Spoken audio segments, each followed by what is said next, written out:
Hi, welcome to Secret Indian Recipe. We are in Girgaon in Mumbai in a typical Maharashtrian kitchen, and I am with my aunt, my mommy, who is going to prepare amboli. Amboli is a very traditional Maharashtrian dish, so let's learn from my aunt, my mommy, how to prepare amboli. तर मामी या dish मध्ये काय ingredients आहेत आणि हे कशाबरोबर आपण खातो? हॅलो एव्हरीवन, आता मी तुम्हाला आंबोळीची रेसिपी सांगते. आंबोळीसाठी दोन गोष्टी लागतात महत्त्वाच्या, त्या म्हणजे तांदूळ आणि उडदाची डाळ. तांदूळ 4 वाट्या आणि उडदाची डाळ 2 वाटी असं त्याचं प्रमाण असतं आणि दोन्ही वेगवेगळं भिजवायचं आणि त्या कुठल्या तरी एका तांदूळामध्ये साधारण 1 ते 1.5 चमचा मेथी भिजत घालायची आणि रात्रभर पाण्यात ते सोक करून ठेवायचं. ओव्हरनाईट सकाळी उठल्यानंतर ते मिक्सरमधनं दोन्ही गोष्टी वाटल्यानंतर त्याचं बॅटर हे असं झालं पाहिजे आणि त्याच्यात थोडं मीठ टाकून ते आंबवण्यासाठी साधारण 12 ते 14 तास पातेल्यात झाकून ठेवून द्यायचं आणि मग ते जेव्हा तयार होतं तेव्हा अशा प्रकारचं ते मिश्रण तयार होतं. आता आपण आंबोळी कशा पद्धतीने तव्यावर टाकणार आहोत ते बघूया. हे जे बॅटर आहे थोडंसं तेल आपण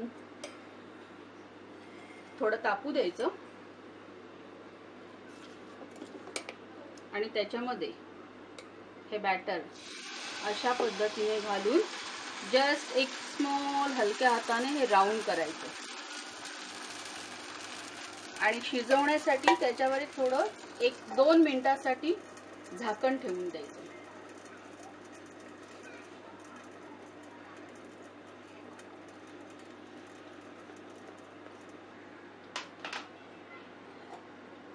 दोन मिनिटानंतर काढून घ्यायचं. 1 मिनिट जस्ट साईडने हे व्यवस्थित झालंय की नाही बघायचं.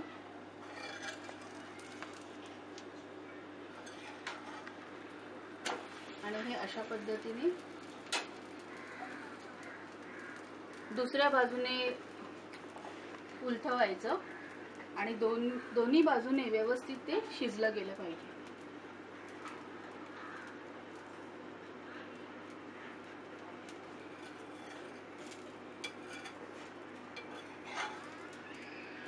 ही तुमची आंबोळी तयार झाली.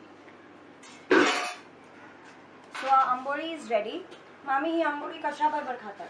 ही आंबोळी एक चटणी सुद्धा असते, कोकोनट चटणी, किंवा आपण जर आपल्याकडे डाळ असेल त्याच्याबरोबर, पण मोस्टली कोकोनट चटणी बरोबर ही आंबोळी नाश्त्यासाठी खातात. जेवण केलं असेल तर आपण चिकन बरोबर सुद्धा, ही चिकन रस्सा बरोबर सुद्धा आंबोळी खाऊ शकतो. So make this recipe at home and let us know how you like the recipe. Thank you.